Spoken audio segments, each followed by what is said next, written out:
I am Ronak Agarwal. I secured All India rank 13th in the 2019 UPSC exams. My optional was commerce and accountancy, and my background was I'm a CA and a CFA, so commerce and accountancy was a logical choice for me. So I'll just discuss about the strategy for commerce and accountancy separately in this video. जिनका options commerce है उनके लिए खाली ये video है. First of all, जो भी commerce लेते हैं, majority of the people either have their background as MCom or BCom or as a CA or CS. So basically एक overall idea रहता है because exam में जिस level के questions पूछे जाते हैं, those have already been covered in some or the other front, be it in BCom or be it in professional course. The thing is, this has to be managed in a more professional manner and in a bit strategically, so that because लोग बोलते हैं कि optional ही ऐसा है जो majority of लोगों को बचाता है, मतलब top rank से लाता है. So just separately इसके लिए जो हम what I followed, I'll just share. सबका अपना अपना strategy हो सकता है. I'll just share my strategy. इसमें सबसे important है past papers. पिछले 15 years का या 10 years का question papers बहुत जरूरी है. You should analyze them and try and solve them. Solve in the sense कि जितने भी practicals हैं, अगर आप वो solve कर लेते हैं तो वो बहुत ही अच्छा है. Along with that, जो theoretical questions है, just see whether you can answer them or not. उसको लिखने का जरूरत नहीं है, but खाली आपको ये देखना है कि वो हमको आता है कि नहीं आता है. Along with that, कुछ topics ऐसे हैं जो बहुत ही commonly पूछे जाते हैं. बहुत बार practicals repeat हो जाते हैं पिछले साल से. बहुत बार कुछ common areas रहते हैं जहाँ से theoretical questions हमेशा पूछे ही जाते हैं. बहुत बार ऐसा होता है कि कुछ क्वेश्चंस ऑल्टरनेट ईयर्स पक्का आते हैं. जैसे इस साल अगर सपोज कैपिटल स्ट्रक्चर थ्योरी से ऊपर क्वेश्चन आया तो अगली बार कॉस्ट ऑफ कैपिटल से क्वेश्चन आएगा. तो there is a particular trend normally. तो अगर आप इसको एनालाइज करेंगे तो ज्यादा हेल्पफुल रहेगा. पहला तो पास्ट पेपर्स का हो गया. Secondly will talk about the two papers separately, paper 1 और paper 2. Paper 1 is all about accountancy, financial management, auditing, taxation, financial costing and financial instruments. And paper 2 is all about management. It has organization theory, organization behavior, it has human relationship management and it has industrial relations. तो paper 2 जो है वो entirely theoretical है, तो उसका एक approach different होगा. और पेपर 1 है 50% theoretical 50% practical, उसका अप्रोच डिफरेंट होगा. I'll first start with paper 2 क्योंकि वो थोड़ा ज्यादा रिस्क एरिया होता है. I'll tell you why. पहला बात क्योंकि theoretical है तो इसमें मार्क्स सिक्योर करना डिफिकल्ट है, but if you can follow a proper method of yours तो वो उतना ही स्कोरिंग भी हो सकता है. एंड दूसरा रीजन ये है कि बहुत लोगों के पहला ये सारे टॉपिक्स पढ़े हुए नहीं है. मेरा खुद का आई एम फ्रॉम कैलकाटा, मेरा सेंट जेवियर्स कॉलेज से ग्रेजुएशन है, तो मेरे सिलेबस में बहुत सारा पेपर 2 का कंसेप्ट नहीं था. But if you are from DU and if you have graduated from those colleges तो बहुत आपका हो सकता है कि सारा सिलेबस कवर्ड हो. It depends from person to person. But I'll start with paper 2 का strategy first.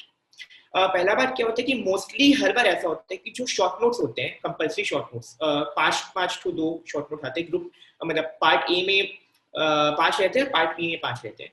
नॉर्मली हर बार ऐसा होता है कि इन 10 में से 2 या 3 शॉर्ट नोट्स बहुत डिफिकल्ट रहते हैं या अननोन रहते हैं.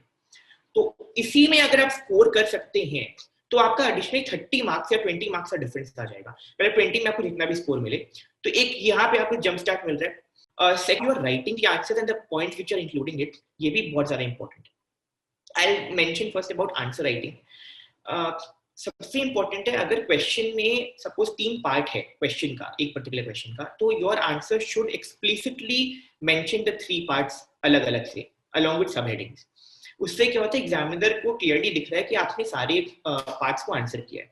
Because be it in GS papers और in optionals, the prime requirement of answer writing is that you should address the question. पहले क्वेश्चन अगर आप उसका सारा पार्ट्स को एड्रेस कर रहे हैं तो you are already half way there. तो फर्स्ट पॉइंट हो गया कि आपको सारा अलग से दिखाना है. Secondly, even in the different parts of the question you should introduce some subheadings so that आपके क्वेश्चन आंसर में पर्टिकुलर कोहेरेंस और पैटर्न दिखे.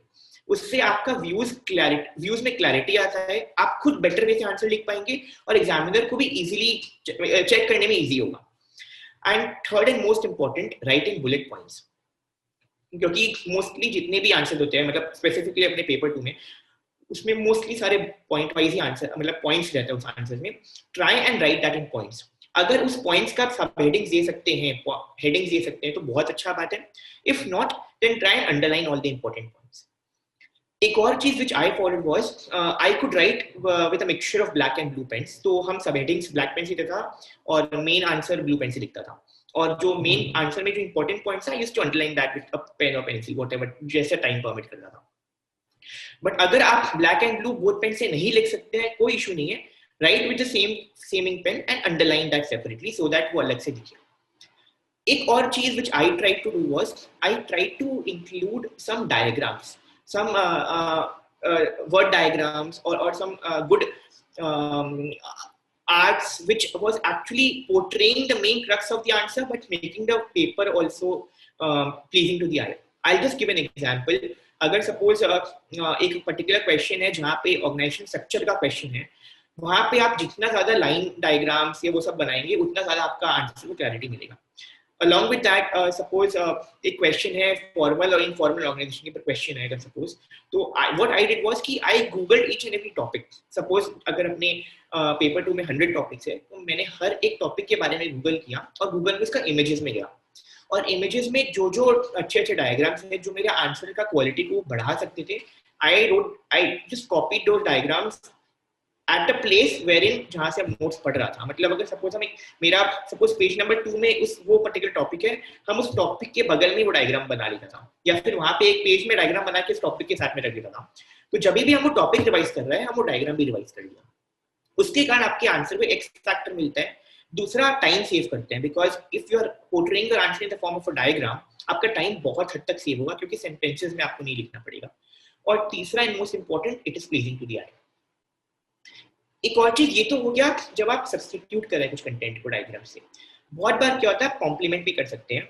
For example if you are writing what are the features of Henri Fayol's theory of management. तो features of Henri Fayol's theory of management करके अगर आप एक box बना लेते हैं और फिर ऐसे ऐसे करके ब्रांचेस कर दीजिए और फिर बगल में यहाँ पे लिखते जाइए. उसके कारण क्या होगा, आपका स्पेस उतना ही लग रहा है बट थोड़ा अपीलिंग हो रहा है. Plus it might actually make your answer writing का speed greater. ये एक चीज आप कर सकते हैं और इसके लिए आपको आंसर राइटिंग प्रैक्टिस करना पड़ेगा. एंड इट्स नॉट दैट कि हम बहुत पहले से कुछ प्रैक्टिस कर रहा था. I started practicing answer writing only after my prelims and it is totally doable. ऐसा कुछ नहीं है कि पॉसिबल नहीं है आफ्टर प्रीलिम्स देने का, प्रैक्टिस करने का. This was about answer writing. Now उस आंसर का थोड़ा कंटेंट का लेवल कैसे आप एलिवेट कर सकते हैं. जितने भी करंट अफेयर्स हैं, करंट अफेयर्स मतलब अगर आप फाइनेंशियल टाइम्स पढ़ते हैं, इकोनॉमिक टाइम्स पढ़ते हैं, जहाँ से भी जो जो करंट लाइफ एग्जांपल्स हैं, जो जो करंटली सिनेरियो में एक साल में चल रहे हैं, अगर आप उसको अपने आंसर में इंक्लूड कर देते हैं तो आंसर क्वालिटी बहुत इंप्रूव कर जाता है. और कैसे इंक्लूड करना है, आप अलग से एग्जाम हेडिंग दीजिए एग्जाम्पल और उसको अंडरलाइन कीजिए और डैश देके उसके बगल में एग्जाम्पल लिखिए तो वो अलग से दिख जाएगा. सपोज CSR के ऊपर क्वेश्चन है या कॉर्पोरेट गवर्नेंस के ऊपर क्वेश्चन है, you can easily give the example of the Tata Sons case जो अभी रिसेंटली हुआ था, तो वो अगेन थोड़ा एलिवेट कर दिया आपके आंसर को. along with that I had done some homework about finding quotations on some particular topics. जैसे गोल सक्सेशन एक टॉपिक है या फिर जैसे हम I am just talking about first chapter जो थ्योरीज ऑफ मैनेजमेंट, जो मैनेजमेंट स्ट्रक्चर थ्योरी का जो भी चैप्टर है, उसमें क्या हुआ था, there are many sub topics but those are very important. Those can actually be used in most of the other topics as well. उसके लिए I prepare some quotations on every topic and जहां जहां हो पाता था I used to right that quotation in the answer. उससे आपका answer का लेवल अगेन एलिवेट हो जा रहा है. तो जो कॉमन पॉइंट्स है तो सबको ही लिख रहे हैं, आप अपना डायग्राम से एलिवेट कर दिए, सब हेडिंग से एलिवेट कर दिए, सब पॉइंट से एलिवेट कर दिए, प्लस आपका एग्जांपल से एलिवेट कर रहा है, कोटेशन एलिवेट कर रहा है. These help you in getting extra marks in your options. This was about paper 2 का answer writing pattern. Now the sources, I followed very compact and exhaustive sources. हम खाली 2 ट्यूशन मटेरियल्स यूज किया था, एक वाजिराम and Ravi का पूरा tuition material और rankers का पूरा tuition material. I just bought the 2 from the market and read them thoroughly and it was more than sufficient. Along with that उसके ऊपर I did all my own homework. मतलब जो हम आपको बताया डायग्राम बनाने वाला चीज, कोटेशंस वाला चीज, एग्जांपल्स वाला चीज, तो these are some things which you have to work on your own. कोई आपको अलग से नहीं बता पाएगा कि इसको ऐसे करो. This is about paper 2. Now coming to paper 1. Paper 1 में क्या है कि बिकॉज 50% थ्योरी है 50% प्रैक्टिकल है. Coming to first the practical part, अगर आप सीए किए में मेरा आईपीसीसी में क्या हुआ था, मतलब आईपीसीसी का जो मटेरियल है that is very very helpful for the paper 1 because बहुत सारे क्वेश्चंस कॉमन है and if not common it is based on the similar concepts. तो आप उससे भी पूरा कंप्लीट कर सकते हैं. आईपीसीसी का प्रैक्टिस मैनुअल है, सीए इंटर का मतलब उसका प्रैक्टिस मैनुअल है, उसका स्टडी मटेरियल है. अगर आपका ट्यूशन नोट्स है, दोज आर इक्वली सफिशिएंट. नहीं तो आप अपनी ग्रेजुएशन का बुक से कर सकते हैं, नहीं तो फिर आप वाजिदा में नबी या फिर रैंकर्स के नोट से कर सकते हैं. All are equally good. The main thing behind the book to refer is that your concept should be clear. अगर आपका कांसेप्ट क्लियर है तो फिर कोई इश्यू नहीं आने वाला थ्योरेटिकल प्रैक्टिकल पार्ट में. How to approach the practical answer writing, क्योंकि ये इसमें खाली आपको आंसर नहीं निकालना, इसमें बहुत डिटेल में आपको आंसर को समझाना भी है. I'll just give an example. अगर suppose एक question है on journal entry on pass the journal entries for issue of share capital. Suppose अगर उसमें कुछ दिया हुआ है कि इतना ऐसे ऐसे allotment हुआ, ऐसे ऐसे call money आया, ऐसे ऐसे कोई दे नहीं पाया, forfeit हो गया, reissue हुआ. Suppose एक पूरा question है. On that you should start with an introduction. अगर आपको section number पता है Companies Act का very well, you can write that. एक और चीज आप करिए, कुछ सेक्शन नंबर याद कर लीजिए. बोनस इशू का सेक्शन नंबर याद कर लीजिए, इशू ऑफ शेयर कैपिटल का याद कर लीजिए, डिस्काउंट का याद कर लीजिए, प्रीमियम का याद कर लीजिए. होगा आपका आंसर को अगेन एक वैरायटी मिलेगा. सपोज एक क्वेश्चन डेप्रिसिएशन के ऊपर है, उसमें एएस और इंड एएस का नंबर डाल दीजिए.